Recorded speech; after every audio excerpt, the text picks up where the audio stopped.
Hi guys, it's Berry Babe checking in.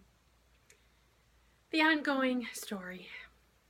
Last night, for the second or third night, I walked in the neighborhood and something with my foot, I don't know if my shoe was tied too tight, but just had a pain across the top of my toes.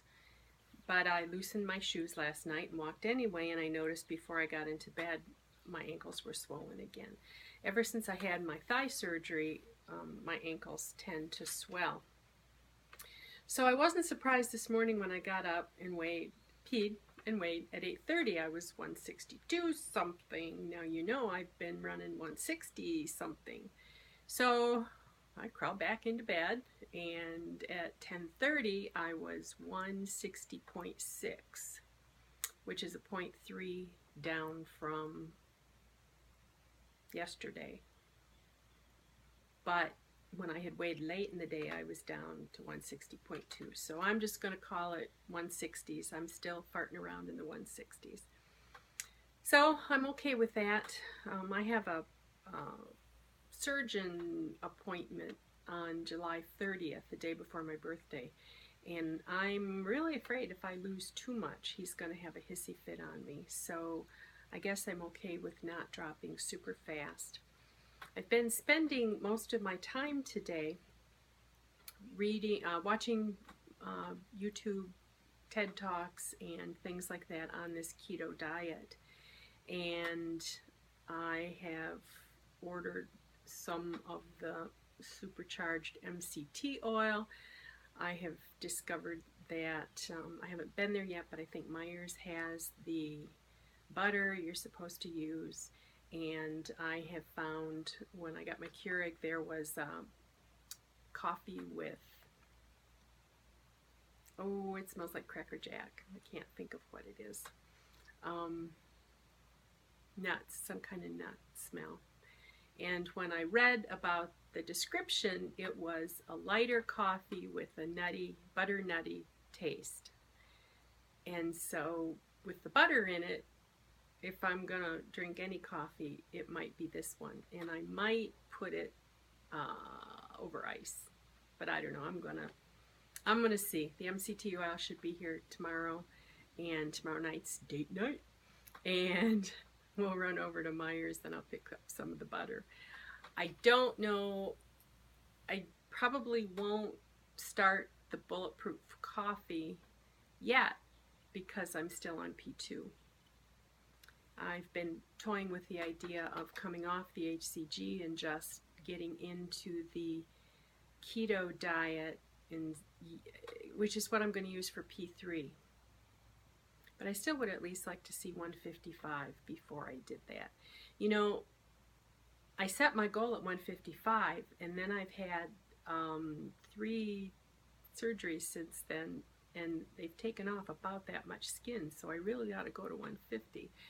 However, I had a rough time sleeping last night. It was very humid here, even with the air conditioning on. And when it's humid, I have trouble. I had my arms tucked, and so I have incisions here, and I have incisions on the inside of my thighs. And I've talked about this before. Feels like there are somebody's turned on Christmas tree lights in those areas. But also, my bones were sharp. I haven't dropped a lot of weight, but you know, I lie on my side and I like the feeling of having that bone. Well, it was sharp, and I had to put a pillow between my knees.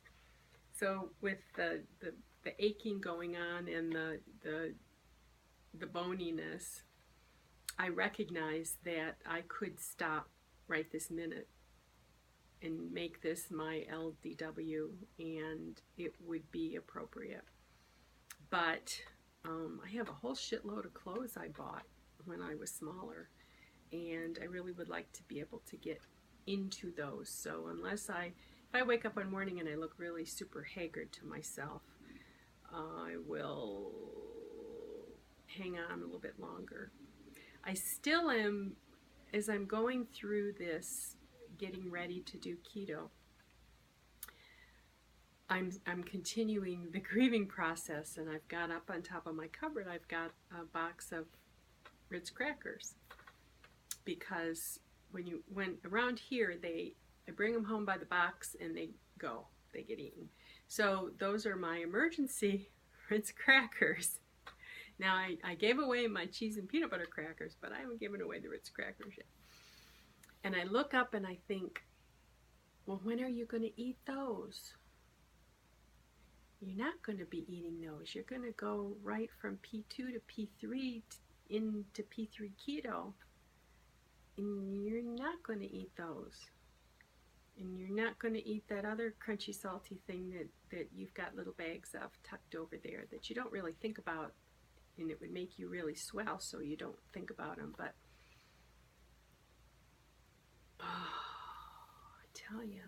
But the more I watch these doctors talk about the insulin fat, pretty much insulin drives the fat in. And if you eat more than you need, the insulin just slams it into your cells as fat.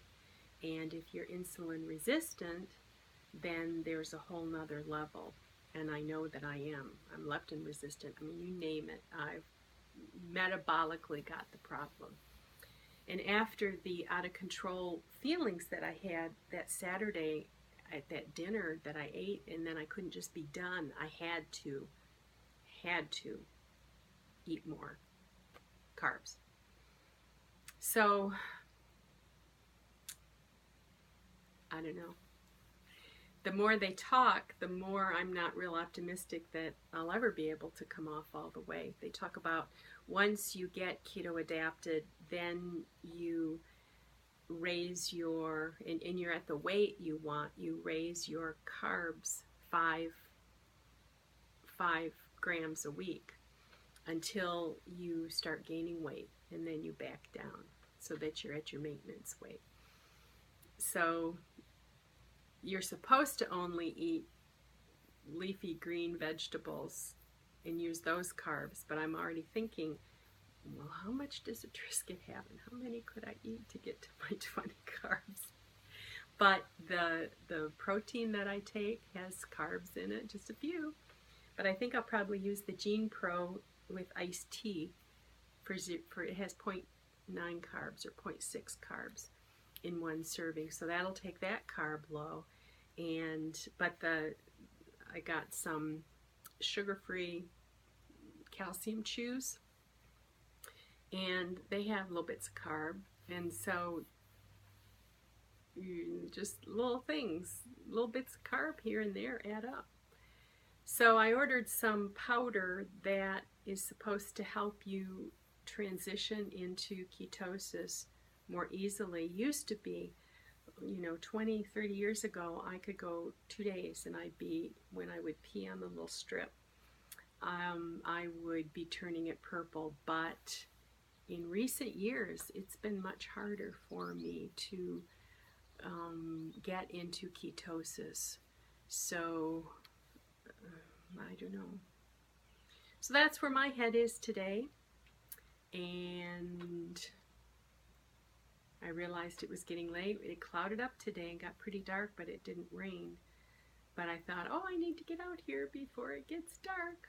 So I probably will go out for my walk in the neighborhood again tonight. I am enjoying that, but I'm not doing the treadmill. I'm not doing anything heavy duty. So I'm pretty much caught up with vlogs. And that's about it for now. Bye. Talk to you later.